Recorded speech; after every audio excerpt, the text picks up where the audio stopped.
ఆచి చికెన్ మసాలా. తెలంగాణలో ఉన్న జ్ఞాన సరస్వతి ఆలయమైన బాసరకు మహర్దశ పట్టనుంది. 225 కోట్ల రూపాయలతో బాసర ఆలయ పునరాభివృద్ది పనులు చేపట్టేందుకు రంగం సిద్దమైంది. ఈ క్రమంలోనే బాసర సరస్వతి దేవాలయాన్ని పునరాభివృద్ది చేసేందుకు ఇప్పటికే మాస్టర్ ప్లాన్ కూడా రెడీ అయింది. ఇక ఇవాళ సీఎం రేవంత్ రెడ్డి భూమి పూజ చేయనున్నారు. ఈ మాస్టర్ ప్లాన్ లో ఆలయ రీడెవలప్మెంట్ లో భాగంగా రాష్ట్ర ప్రభుత్వం ఒక నమూనాను విడుదల చేసింది. వచ్చే ఏడాది గోదావరి పుష్కరాల నాటికి భక్తులకు ఇబ్బందులు లేకుండా ఈ మాస్టర్ ప్లాన్ లో పలు అభివృద్ది పనులు కూడా చేయనున్నారు.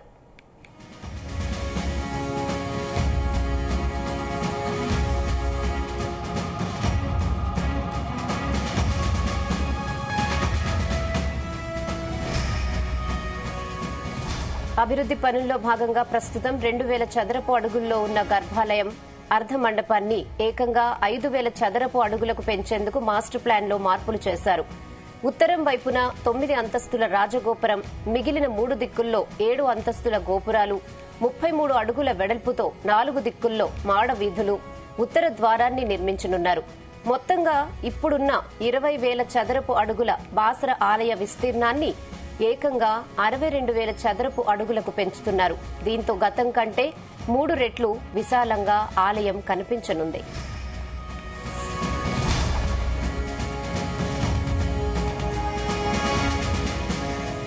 బ్రహ్మస్వరూపిణి బాసరాపీఠంలో సరస్వతి నమస్తే.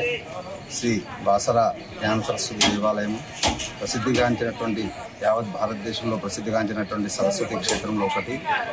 ఈరోజు అమ్మవారి క్షేత్రానికి మన రాష్ట్ర ముఖ్యమంత్రి వర్యులు వచ్చి అమ్మవారి యొక్క ఆలయ గత ఎన్నో సంవత్సరాల నుండి నిరీక్షించినటువంటి ఫలితము ఈరోజు మనకు రాష్ట్ర ముఖ్యమంత్రి వర్యులు అమ్మవారి దర్శనానికి వచ్చి పలు అభివృద్ధి కార్యక్రమాలలో ఆలయ పునర్నిర్మాణం గురించి అభివృద్ధి కార్యక్రమాలు చేపడుతున్నారు. కాబట్టి వారికి అమ్మవారి ఆశీస్సులు మరియు ఇక్కడ ఉన్నటువంటి ప్రాంత ప్రజల్లో ఆకాంక్ష పెరుగుతుంది. కాబట్టి వారికి ప్రత్యేక ఆలయ వైదిక సిబ్బంది మరియు మిగతా ప్రాంత ప్రజల నుండి ప్రత్యేకంగా ధన్యవాదాలు తెలుపుతూ అమ్మవారి ఆశీస్సులను అందజేస్తుంది.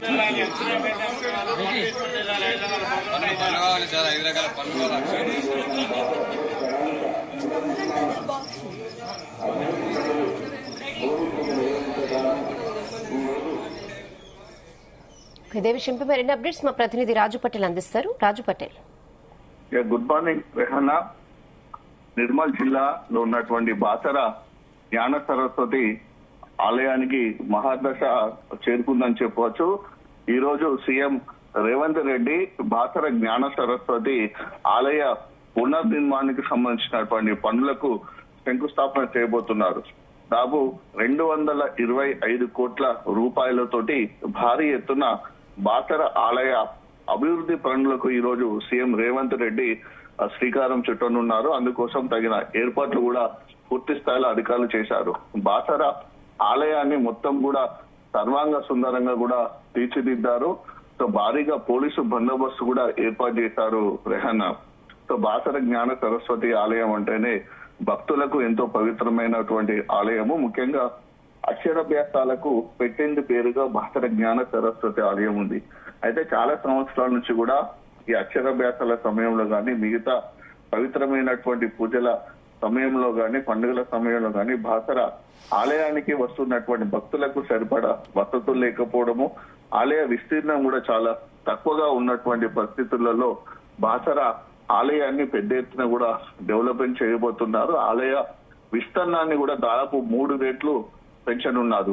20,000 చదరపు అడుగుల ఆలయ విస్తీర్ణాన్ని ఏకంగా 62,000 చదరపు అడుగులకు పెంచనున్నారు. అంటే దాదాపు 2 అంతలు బాసర ఆలయం యొక్క విస్తీర్ణం పెరగనుంది. దాంతో పాటు ఉత్తరం వైపు 9వ అంతస్తుల రాజగోపురం, మిగతా 3 దిక్కుల్లో 7 అంతస్తుల గోపురాలు కూడా నిర్మించనున్నారు.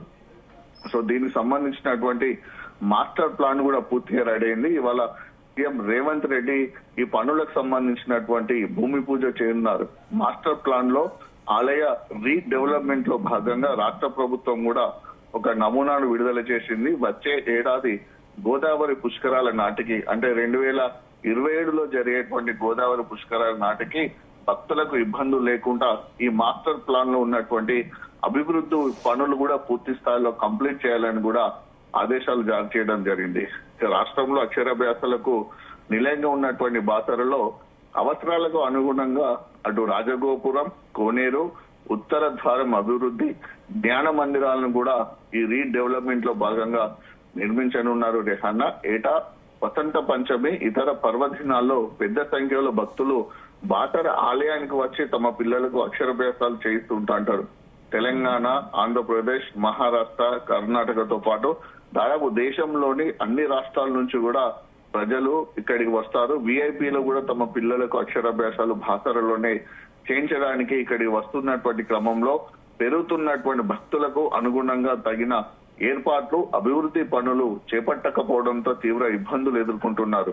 సో ఈ పరిస్థితులలో బాసర ఆలయ అభివృద్ధి పూర్తిగా చేపట్టాలని కూడా సీఎం రేవంత్ రెడ్డి నిర్ణయించి, సో దానికి అనుగుణంగా సాంప్రదాయాలు, అవసరాలకు, ఆచారాలకు అనుగుణంగా కూడా ఆలయ అభివృద్ధి పనులు చేపట్టేందుకు మాస్టర్ ప్లాన్ అయితే తయారు చేశారు. సో ఈ మాస్టర్ ప్లాన్ లో కంప్లీట్ గా కూడా శృంగేరి పీఠాధిపతులను సంప్రదించిన తర్వాత అధికారులు బాసర ఆలయ పునర్నిర్మాణ పనులకు ఈ మాస్టర్ ప్లాన్ రూపొందించారు. గర్భాలయము, అర్ధమండపము, రాజగోపురము, ఇతర గోపురాలు, మాడవీధులు, కోనేరు, ఉత్తర ద్వారాల నిర్మాణాలకు సంబంధించినటువంటి పీఠాధిపతుల నుంచి వచ్చినటువంటి అన్ని అనుమతులు తీసుకున్నారు. వారు ఇచ్చినటువంటి సూచనల ఆధారంగా, వారు చెప్పినటువంటి ఆలోచనలకు ఆధారంగా బాసర మాస్టర్ ప్లాన్ పూర్తి స్థాయిలో తయారు చేశారు అన్న. ఇక పెరుగుతున్న భక్తులకు భవిష్యత్ అవసరాలను దృష్టిలో ఉంచుకున్న ప్రస్తుతము 2000 చదరపు అడుగుల్లో ఉన్నటువంటి గర్భాలయం, అర్ధ మండపాన్ని ఏకంగా 5000 చదరపు అడుగులకు పెంచేందుకు మాస్టర్ ప్లాన్ లో మార్పులు చేశారు. ఉత్తరం వైపున 9 అంతస్తుల రాజగోపురం, మిగతా 3 దిక్కుల్లో అంటే తూర్పు, పడమర, దక్షిణం వైపు ఈ 3 దిక్కుల్లో 7 అంతస్తుల గోపురాలు, 33 అడుగుల వెడల్పుతో 4 దిక్కుల్లో తూర్పు వైపు, ఉత్తరం వైపు, పశ్చిమం వైపు, దక్షిణం వైపు 4 దిక్కుల్లో కూడా మాడవీధులు, ఉత్తర ద్వారాన్ని నిర్మించనున్నారు. మొత్తంగా ఇప్పుడు ఉన్నటువంటి 20,000 చదరపు అడుగుల బాసర ఆలయ విస్తీర్ణాన్ని 62,000 చదరపు అడుగులు కూడా పెంచనున్నారు. అంటే దీంతో మన గతంలో కంటే పూడ్చుకుంటే ఇప్పుడు 3 రెట్లు విశాలంగా కూడా బాసర ఆలయం తయారు కానుంది. సో ఆలయ నిర్మాణంతో పాటు ఇంకా భక్తులకు కూడా రకరకాల ఫెసిలిటీస్ కల్పించడానికి కూడా భక్తులకు కూడా ఆ పెరుగుతున్న భక్తులను ఒక రద్దీని దృష్టిలో ఉంచుకున్న వారికి కూడా వసతులు కల్పించడానికి కూడా అన్ని రకాల కొత్తగా నిర్మాణాలు కూడా చేపడుతున్నారు. దాంతో పాటు ఆలయంలోని ప్రతి నిర్మాణాన్ని కూడా శిలలతో చేపట్టాలని కూడా కంప్లీట్ గా నిర్ణయం తీసుకున్నారు. 6,000 మంది భక్తులకు feeding room, food stall, toilets వంటి అన్ని వసతులతో 70,000 చదరపు అడుగులతో క్యూ కాంప్లెక్స్ లు, ఒకేసారి 200 మంది కూర్చొని ధ్యానం చేసేలా ధ్యాన మందిరము, 20,000 చదరపు అడుగుల వైశాల్యంతో భారీ వంటశాల, భోజనశాలలు, అలానే ప్రసాద పంపిణీ కేంద్రం, దాంతో పాటు ఆలయంలోని ఈశాన్య దిక్కున కోనేరు, తూర్పు దిక్కున ఆధ్యాత్మికత ఉట్టిపడేలా అద్భుతమైనటువంటి తోరణాలు, సమాచార కేంద్రం, దేవాలయానికి ఉత్తర, తూర్పు దిక్కుల్లో రోడ్ల నిర్మాణం, దేవాలయం నుంచి అటు అవతలి వైపు వెళ్లేందుకు అండర్ పాస్ రోడ్డు, అవతలి వైపున సోలార్ రూఫ్ టాప్ తో వాహనాల పార్కింగ్, ఆలయ ప్రాంగణంలో ఆహ్లాదకరమైనటువంటి మొక్కలతో పుష్పవనం పనులు ఈ మాస్టర్ ప్లాన్ లో చేపట్టనున్నారు. సో భక్తుల ఆరోగ్యం కోసం కూడా ఆలయ ప్రాంగణానికి అటు అవతల వైపు హెల్త్ సెంటర్ ని కూడా నిర్మిస్తున్నారు. భవిష్యత్తులో ఆలయం వెనుక భాగం భారీ వృక్షాలు పెరిగేలా మొక్కలు కూడా నాటనున్నారు. సో మరోవైపు వచ్చే ఏడాది జూన్ లో మనకు గోదావరి పుష్కరాలు ఉన్నాయి కాబట్టి ఆ సమయంలో బాసరకు దాదాపు లక్షలాది మంది భక్తులు పుణ్య స్నానాల కోసం గోదావరి నదీ తీరానికి చేరుకునేటువంటి సందర్భంలో వారికి అవసరానికి అనుగుణంగా అన్ని వసతులు కల్పించేందుకు కూడా ఈ మాస్టర్ ప్లాన్ లో అన్ని రకాలైనటువంటి ప్లాన్లను కూడా రెడీ చేసి ఉంచారు. భక్తులకు ఇబ్బందులు తలెత్తకుండా ఆలయ సాంప్రదాయాలకు, విశ్వాసాలకు అనుగుణంగా బాసర ఆలయ అభివృద్ధి పనులు చేపట్టాలని కూడా సీఎం రేవంత్ రెడ్డి అధికారులకు ఆదేశాలు జారీ చేశారు. సో ఈ రోజు 12 o'clock నుంచి కూడా బాసరలో సీఎం రేవంత్ రెడ్డి పర్యటన ప్రారంభమవుతుంది. సో అధికారులు కూడా పూర్తి స్థాయిలో ఏర్పాటు చేశారు. సో సీఎం రేవంత్ రెడ్డితో పాటు ఇటు జిల్లా సంబంధించినటువంటి మంత్రి వివేక్ వెంకటస్వామి, ఇన్ఛార్జ్ మంత్రి జూపల్లి కృష్ణారావు, మరో మంత్రి శ్రీధర్ బాబు, అలానే దేవాదాయ శాఖ అధికారులు, సో ఆదిలాబాద్ ఉన్నటువంటి ఎమ్మెల్యేలు, అటు నిజామాబాద్, ఉమ్మడి కరీంనగర్ జిల్లాకు సంబంధించినటువంటి పలువురు ఎమ్మెల్యేలు కూడా ఈ రోజు సీఎం రేవంత్ రెడ్డి కూడా రానున్నారు. సో చాలా ప్రతిష్టాత్మకంగా ప్రభుత్వం అయితే బాసర ఆలయ పునర్నిర్మాణాన్ని చేపట్టేందుకైతే సిద్ధమైంది. అందులో భాగంగా ఈ రోజు ప్రధానంగా పలు పనులకు భూమి పూజలు, పలు పనులకు కూడా శంకుస్థాపన చేయనున్నారు. సో సీఎం రేవంత్ రెడ్డి వస్తున్నటువంటి నేపథ్యంలో బాసర ఆలయాన్ని కూడా చాలా అందంగా ముస్తాబు చేశారు, సర్వంగా సుందరంగా కూడా తీర్చిదిద్దారు. దాంతో పాటు భారీ ఎత్తున కూడా పోలీసులను కూడా మోహరించున్నారు. అయితే బాసరకు వస్తున్నటువంటి సీఎం రేవంత్ రెడ్డి పర్యటనను కవరేజ్ చేయడానికి మాత్రమే ప్రభుత్వం గానీ అధికారులు గానీ మీడియాకైతే అనుమతి ఇవ్వలేదు రేహనా. సో బాసరలో పర్యటన అయిపోయిన అనంతరము ఇటు ఆదిలాబాద్ జిల్లా బోతులో పిప్పిరి గ్రామంలో కూడా బహిరంగ సభను ఏర్పాటు చేశారు. పిప్పిరిలో కొన్ని పనులకు కూడా సీఎం రేవంత్ రెడ్డి శంకుస్థాపన చేయనున్నారు.